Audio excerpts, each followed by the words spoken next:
Good morning, everybody. My name is Greg Goss. I'm the director of the Water Initiative at the University of Alberta.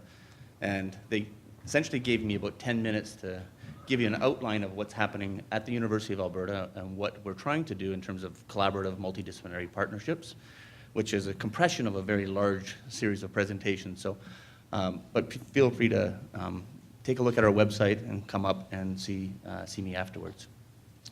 So first of all, thank you very much to Anthony for putting this and making this happen. I think it's absolutely imperative that it happened, especially in light of what's happened recently in Alberta. But we have to keep in mind that Alberta is a drying province in the south, even though we have floods. So the events really bring into focus the necessity for collaboration. So in Alberta, we have this independent entrepreneurship that's inherent in our blood. And that sometimes works at odds with creating those partnerships. But we see that in times of great need, Calgary, that the rest of Calgarians, Edmontonians, Albertans from all over have pulled together and come down to help and work. And that spirit of partnership is what's needed now for water, because water is at the stage where we absolutely need it. That absolute need is created and has started to be created for the last little while. So I'm going to give you a couple key messages about the University of Alberta Water Initiative to take away. First of all, that we know that you need multidisciplinary research and training, and the university is a key leader. I think it's one of the key members on that innovation pipeline.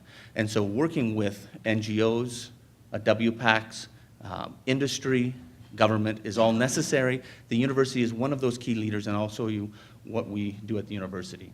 So as the Water Initiative, it's about a year old, again, just a baby. I've been there for about a year. It's committed to providing solutions because my job is to facilitate and increase our multidisciplinary partnerships, working with people that are in this room and outside this room. Provide some of those unique training opportunities, and I'll outline those quickly, and help provide for the university a strategic focus. Because that independent entrepreneurship that runs throughout the veins of all the Albertan universities, we need to now harness that into more strategic focus.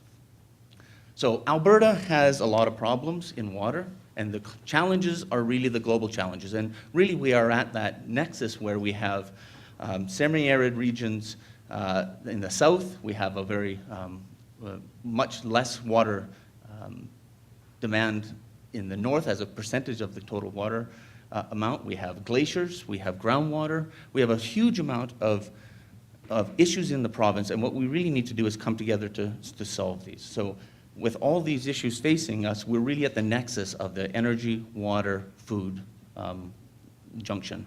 And I might want to add that we should probably start to include health in that, because everything now comes back to health. So really we have 4 things that we should be worried about. And so as the solutions to today's and tomorrow's problems are going to need a lot of ologists, right? Plain and simple, we need ologists to be able to do that. Alberta needs it, Canada needs it, the world needs it. And by talking about ologists, we need biologists, engineers, hydrologists, hydrogeologists, all of these things coming together, and we do train a lot of these across Canada, around the world. But what really we don't do is start to bring in the multidisciplinary nature of water. And that's a very telling. We train outstanding engineers, but they might not have a full appreciation of the chemistry or the public health aspects of their particular component, or law, or policy, or biologists who might have the same problem. So what we really need to do is have the opportunity for them to learn the other, at least in a broad sense, the complexities that surround the other issues in water. We always see things through the lens of a very simple solution that's usually based on our training. You know, if you're an ecologist, it's easy. Just stop the industry, we'll all get along well without it. That's not an option. As an industry, we can just continue to work, but we don't have to worry about it because it's only a micro-contaminant, but it still has a long-term cumulative impact. So bringing these solutions together is absolutely essential, and the university Water Initiative is going to initiate a series of workshops and courses that will help cross-train in these multidisciplinary areas. So the university has a tremendous capacity. We've had outstanding capacity building as a result of things like Water for Life, Alberta Ingenuity Center for Water Research, Alberta Ingenuity, Alberta Innovates. There's been a lot of government federal, provincial infrastructure development. We have outstanding infrastructure facilities. And we have a large number of researchers, many with chairs that are specifically in focused areas around water research. We have some of these investments, including things like National Institute of Nanotechnology, which is focused at the University of Alberta and is working towards water-based solutions. Individual researchers have large multidisciplinary partnerships. We do this well. We already do this within the university very well. We have a number of teams, and I'll highlight one or two, to show that we have that international partnership with industry. We work well with NGOs. We work well with government. So why are we worried? Well, I think we still need another higher 40,000-foot view and start to coalesce those into an understanding. So we have these teams already. So the mission is really to harness this multidisciplinary knowledge and capacity within it, and then focus and work with other academic institutions through partnerships, and public, private, and non-for-profit. So like the previous speakers this morning, I am sort of the portal that works through for the university. I can help you facilitate those partnerships.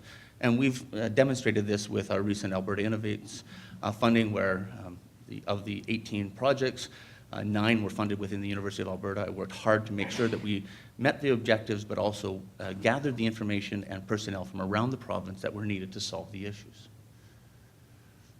Where do we focus? The University of Alberta has tremendous capacity where our needs are probably greatest. Right? We've developed that. So we know that water and resource extraction is a really significant economic driver in this province, and we have the capacity, tremendous capacity in this area for reducing water usage in things like upstream oil and gas, treatment technologies, separation, wetland reclamation. This is just a few of the very large initiatives that we know are already occurring on campus. Right? And we have those partnerships, so let's try and make people aware and then make them into global opportunities. We have a large number of researchers working on Alberta's future water supplies in terms of climate change and climate change planning. Absolutely essential, as we witnessed, so that we have planning for what's not going to be here in next year or last month, but really what's going to be here in 30 years, 50 years, 90 years, and onward. We're still going to be a province. We're still going to be doing resource extraction. We have to plan for what the province will be like and those scenarios. And that's for both sustainable agriculture, global food production, and energy production. One of our, we have tremendous infrastructure that's developed across for our municipal infrastructure, but we need to have improved infrastructure development for small, remote, and Aboriginal communities. We have a large number of communities in Alberta, and there, I'll give you a highlight of one of those projects in a moment, but really that's those are the 3 major areas of focus that we have. So just to highlight very briefly, the University of Alberta, and Sushanta Mitra is here, you can also talk with him. He leads the water treatment section for a recently announced, it was announced by Prime Minister Harper last year in India, a partnership, $35 million partnership in, to facilitate interactions in small communities between India and Canada to really improve the lives in both those communities. Focused at small communities, it's the India-Canada Centre, led by the 3 universities, University of Toronto, University of Alberta, and University of British Columbia. The water treatment area focuses directly out of the University of Alberta. And the focus primarily is really on monitoring solutions for remote communities, because people need to know that their water quality is good. It's not just the test itself, but the trust that's needed to be able to generate that. So if you have a boil water advisor, how long does it take to restore that trust? And monitoring is an essential part of that solution, monitoring and distribution of that knowledge. And we need low-cost solutions. We need solutions that have very little energy requirements, because in some areas of the world, as economic opportunities, these are things that are needed. For example, with this particular project, we have, I think, 3 students, correct, Sushanta, right now in the Northwest Territories on Baffin Island and Pangnirtung, and they're doing a discussion and survey of what the water issues, try and work on the water issues directly in that particular community. It's 1,300, it's on Baffin Island. But we also work locally in Alberta. In fact, tomorrow I'll be heading to Thorsby with some of the members of the team to be able to start that partnership. So this was just announced last November. It's underway right now. We're working on which projects are going forward. All these things are just being started right now. But we also partner within India.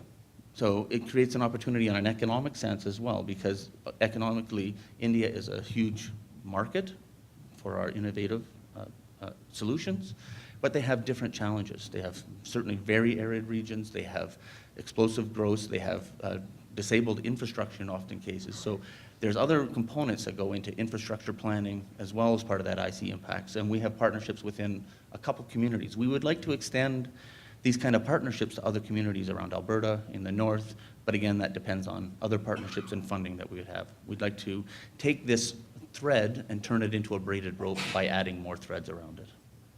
For example, we also have a recently funded land, so it's land and water, wetland reclamation school within the University of Alberta, led by Dr. Ann Nath.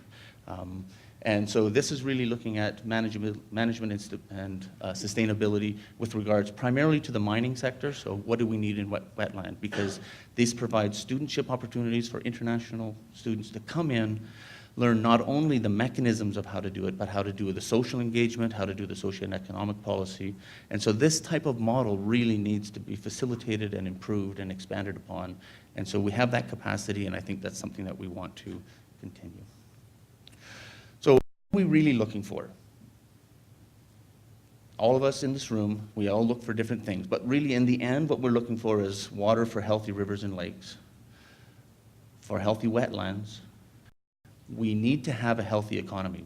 We survive on that economy, so we have to take that into our account, but we need to have water for the future. So thank you.